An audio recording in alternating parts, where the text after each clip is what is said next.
Good morning, students. I am your teacher from Guru Ramdas College of Pharmacy, Malot. हमारा जो topic है आज का वो है hospital and clinical pharmacy second year students के लिए इस सब्जेक्ट के ऊपर आज का topic continuation of steroid manufacturing and this is part 3 non steroid manufacturer. तो पिछले पार्ट में हमने देखा था कि इवैल्यूएशन कैसे करनी है आपके पेरेंटल प्रोडक्ट्स के ऊपर। अभी नॉन स्टेरॉइड मैन्युफैक्चरर अभी वो प्रोडक्ट जिनकी स्टेरलाइजेशन ज़रूरी नहीं है।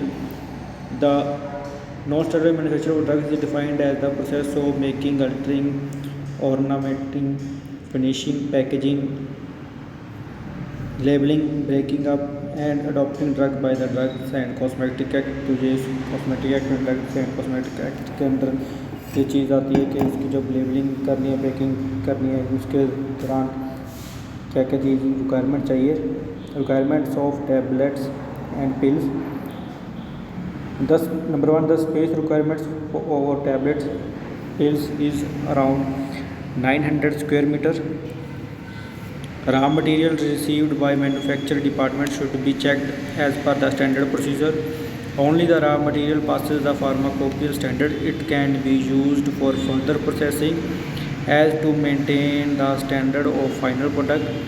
Careful checking the necessary at each step. सबसे पहले तो क्या जो जो टैबलेट्स और पिल्स के लिए जो स्पेस चाहिए वो 900 स्क्वायर मीटर्स के अकॉर्डिंग चाहिए। स्टैंडर्ड क्वालिटी का आपको मटेरियल चाहिए होता है। Manufacturing record sheet should be used which allow a complete check at each and every step. The finished product must be stored in container of suitable size with correct labelling. जो भी products है, जो भी रावरी है, वो suitable containers में होना चाहिए। प्रॉपर उसकी चेकिंग आपने करनी होती है, उसकी प्रॉपर लेबलिंग होनी चाहिए। The product should be check before it leave manufacturing section. Manufacturing के बाद उसको प्रॉपर उसकी जगह पे प्लेस करना चाहिए। The manufacturing of tablet pills following equipments are used. जो इक्विपमेंट्स उनके लिए चाहिए होते हैं जैसे ग्रेनुलेटिंग सेक्शन जिसमें disintegrator, powder mixture, mass mixture, granulator चाहिए। टैबलेट सेक्शन में आपको tablet machine, punching machine, dies और स्टोरेज चाहिए। टैबलेट काउंटर चाहिए। कोटिंग के लिए आपको jacket, kettle for preparation of solution चाहिए। कोटिंग पैन चाहिए, पॉलिशिंग पैन चाहिए। नेक्स्ट रिक्वायरमेंट सुपोजिटरीज के लिए आपको एक मोल्ड चाहिए जिसके अंदर आपने सुपोजिटरीज बनानी होती हैं। अलग अलग नंबर ऑफ मोल्ड्स की अवेलेबल होती हैं। Cleaning of moulds immersed in hot water containing detergent. If they are used immediately after, it should be must in cold water. It is पहले जो उसकी क्लीनिंग आपने करनी है मोल्ड की, पहले हॉट वाटर में, उसके बाद ठंडे पानी में उसको मर्ज करके क्लीनिंग करनी है। If it is necessary to calibrate mould with the base to determine the exact capacity of particular mould. जो जितने भी मोल्ड के अंदर जितने भी पार्ट वो स्पेस होती हैं वो सारी की सारी एक जैसी होनी चाहिए। The volume of suppository form में particular mould is obviously uniform but its weight will vary according to density of medicament as compare to cocoa butter. For this purpose the quantity of medicament which displaces one part of cocoa butter is the most convenient method for making allowance of alternation in density of the mass. जितने भी सुपोजिटरीज है जिनके अंदर जो base है वो cocoa butter use होता है। Requirement of equipment of suppositories as per D&C act 1940। Number 1 mixing and pouring equipment, moulding equipment. तो आपके पास जो इक्विपमेंट्स है वो मिक्सिंग और पोरिंग के लिए और मोल्डिंग इक्विपमेंट्स होने चाहिए। जो एरिया है वो 20 स्क्वायर मीटर रिकमेंडेशन आपको दी जाती है फॉर द मेकिंग ऑफ सुपोजिटरीज। कि सुपोजिटरी बनाने के लिए आपके पास जो एरिया है वो 20 स्क्वायर मीटर्स के अराउंड होना चाहिए। Next general method of preparation of syrup. Syrup बनाने का जो जनरल मेथड है जैसे कि dissolving of all water soluble ingredient except sucrose, sucrose के बिना आप बाकी सारे इंग्रेडिएंट जो है उसको आप पानी के अंदर डिजोल्व करोगे। Addition of sucrose followed by sorbitol, जो आपने एडिशन करनी है सुक्रोज की वो सॉर्बिटॉल के साथ उसके बाद करनी है। Paraben may be added from paraben concentration. Flavouring agent is added, flavouring agent add करने हैं आपने। Making the volume and cooled and filtered, उसके बाद जो मिक्सिंग के बाद जो वाटर ऐड करना है ताकि पूरी फाइनल वॉल्यूम आप बना सको। उसके बाद उसको ठंडा कर लेना है और फिल्टर कर लेना है। Dissolve all alcohol soluble ingredients in alcoholic solvents, अगर आपके water soluble ingredients to be dissolve in water with continuation agitation adds aqueous solution to alcoholic solution. The following equipments of drug and cosmetic used in 1940 for manufacturing of syrup and according to 1940 Act, the drug and cosmetic rule के according आपके पास जो syrup बनाने के लिए equipments चाहिए जैसे mixing हो एंड स्टोरेज टैंक चाहिए, vacuum and gravity tank, water steam और डीआयोनाइजर चाहिए और एरिया आपके पास requirement 30 square metre. Next bulk concentrates, अगर आपके पास जो क्वांटिटीज है बल्क में है। Many solution and semi solids which can be used as pharmaceutical aid और after dilution are compounded in bulk and as concentrated called as bulk concentration. The bulk compounded liquid oils includes syrups, elixirs, suspension, emulsion. The semi-solid which are compounded in bulk includes emulsion and ointments.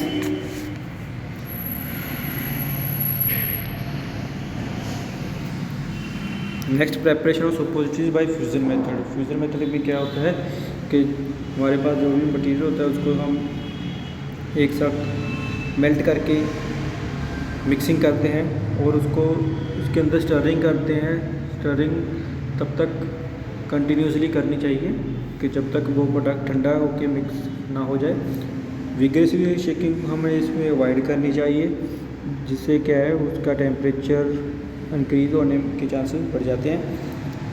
Procurement of stores में क्या है centralise purchases for the entire hospital of all items are done either by purchase officer और purchase committee. जो purchase committee है जो purchase होता है वो हॉस्पिटल के अंदर जो भी आइटम्स रिक्वायर्ड होती हैं उनकी के लिए वो रिस्पॉन्सिबल होते हैं। Several copies of purchase order is given to, जैसे कि जो भी उसकी रिक्वायरमेंट है वो उनको वो कॉपीज़ जो है एक सप्लायर के पास जाती है, एक अकाउंटेंट डिपार्टमेंट के पास जाती है। इसके अंदर कॉस्ट का डाटा होता है, कितना अमाउंट लगेगी नए प्रोडक्ट्स खरीदने में। परचेज सेक्शन के पास जाती है, उनके द्वारा पास की जाती है कि ये जो आइटम्स हमारे पास इतनी अवेलेबल है, इतनी और चाहिए। Department for which the purchase request is organise, जो इनको ऑर्गेनाइज करता है। 2 copies for receipt section of store, एक कॉपी जो 2 कॉपी है उसका रिकॉर्ड एक स्टोर के पास जाता है, कितनी आपके पास ऑलरेडी है, इतनी और आने वाली है, ताकि स्टोर कीपर जो होते हैं वो भी उस स्टोरेज की प्रेपरेशन का ध्यान रख सकें।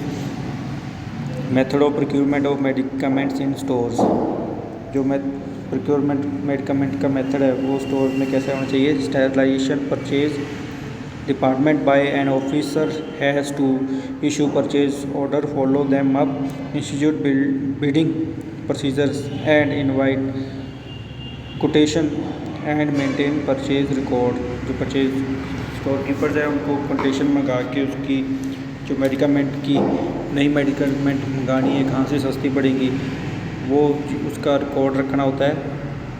Direct purchase from wholesaler manufacturer, वो डायरेक्ट परचेज भी कह सकते हैं किसी होलसेलर से या मैन्युफैक्चरर से। Institute procedure for bidding meeting, emergency purchases for local marketing, अगर कोई उनको एमरजेंसी तो वो लोकल मार्केट से भी कोई ना कोई चीज़ खरीद सकते हैं। Entry to a rate contract, source of purchase store, sources कौन से होने चाहिए। Each hospital has to select sources of supplies very carefully. The list of supplier with their full address and telephone number is maintained by the pharmacist. तो जो भी hospital को जो भी सामान की रिक्वायरमेंट है, जिस जहाँ से भी उन्होंने वो सामान खरीदना है, वो उनको ये चीज़ ध्यान में रखनी चाहिए कि कौन सी फर्म से वो सामान खरीद रहे हैं। ये चीज़ ड्यूटी जो है फार्मासिस्ट की ऊपर डिपेंड होती है। परचेज स्पेसिफिकेशन आ जाती है, परचेज रिक्वेस्टिंग आ जाती है, परचेज ऑर्डर आ जाता है, जिसमें supplier, accountant department, purchase section department from where purchase requisition organize आ जाती हैं। 2 copies from receipt section of stores, a copy history with purchase section, ये सारी चीज़ें इसमें कवर हो जाती हैं। रिसिप्ट ऑफ गुड्स, सामान आने के बाद जो उसकी रिसिप्ट है वो फार्मासिस्ट और स्टोर कीपर जो है उसने मैच करना होता है कि जो जो कोटेशन हमने मंगाई थी, जो लिस्ट हमने बना करके दी थी, उसके साथ उसको मैच करना है। जहाँ जो भी आइटम्स ख़राब निकलती हैं या कम निकलती हैं, वो उसका एक नोटिस जो है वो सप्लायर को देना होता है ताकि वो उसकी रिप्लेसमेंट कर सके, उसको नया दे सके।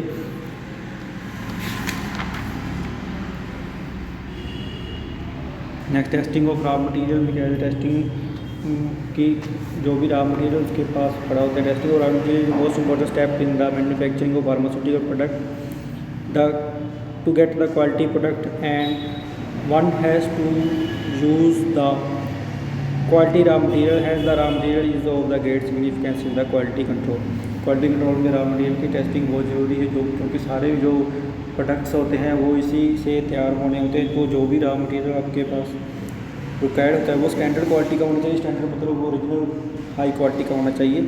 फेक और डुप्लीकेट क्वालिटी के प्रोडक्ट्स आपके प्रिपरेशन को ख़राब बना सकते हैं और पेशेंट के लिए वो उतना ही नुकसानदायक होता है। Expression of standards, when a standard is required to calculate with reference to difference condition of substances accordingly different parameters are determined by method described in the monograph such as condition of substance in dry substances, parameter to be determined, loss on drying, anhydrous substances, content of water, solvent free substances, content of solvents। अगर आपके पास requirement आपकी ये है कि dry substance चाहिए, anhydrous substance चाहिए, solvent free substance चाहिए, तो उनके जो पैरामीटर हैं जिनके ख़राब होने के चांसेस है, जैसे कि लॉस ऑफ ड्राइंग से कोई प्रोडक्ट ख़राब हो जाता है, कंटेंट ऑफ वाटर से आपके जो अनहाइड्रस सब्सटेंसेस हैं वो चीज़ ख़राब हो जाती हैं। Limit and tolerance, when limits of contents are given in a monograph, they are determined by the method described therein. When limits are expressed in number, it includes both upper and lower limits, numericals and intermediate value.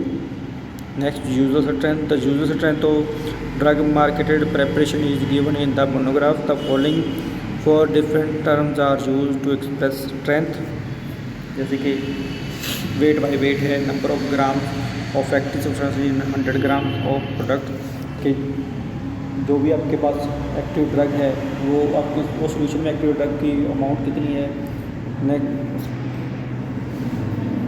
Next है weight by volume, number of grams of active substances in 100 ml के किसी भी अगर आपके पास 100 ml का कोई भी volume है उसके अंदर एक्टिव जो मेडिकामेंट है उसका वेट कितना है। Volume by volume, number of ml of active substances in 100 ml of product. Volume by weight, number of ml of active substances in 100 gram of the product. Next test and acid test. Acid is an attempt to estimate one of the major constituent of the substance. Official methods are given in IP. Analyst may use alternative methods. The result should be equivalent accuracy. Then reagents and solution. Testing assay depends on the quality of reagents used. They are defined in the appendices of the official book. Solvents जैसे solution in water आ गया, water used for purified water as given in the monograph. Distilled water आ गया, alcohol को as a solvent use कर सकते हो, water को as a solvent use कर सकते हो, ethyl alcohol आप एज ए सॉल्वेंट यूज़ कर सकते हो। देन कंटेनर्स की कैटेगरी में लाइट रेजिस्टेंस कंटेनर आगे, जिनको हमने लाइट से प्रोटेक्ट करके, जो मटेरियल को लाइट से प्रोटेक्ट करके रखना होता है उनको हम लाइट रेजिस्टेंट कंटेनर कहते हैं। Well close container protect content from extraneous solids and liquid from loss of article under the normal condition. Well close container है, जो भी आपके पास मटेरियल है वो प्रॉपर तरीके से बंद होना चाहिए। Tightly close container to protect the content from contamination by extraneous liquid solids और वेपर्स। उसके अंदर वेपर्स की कोई भी जाने नहीं चाहिए। hermetically sealed container, it is impervious to air or any other gases under normal condition of handling। इसको एयरटाइट कंटेनर भी बोलते हैं।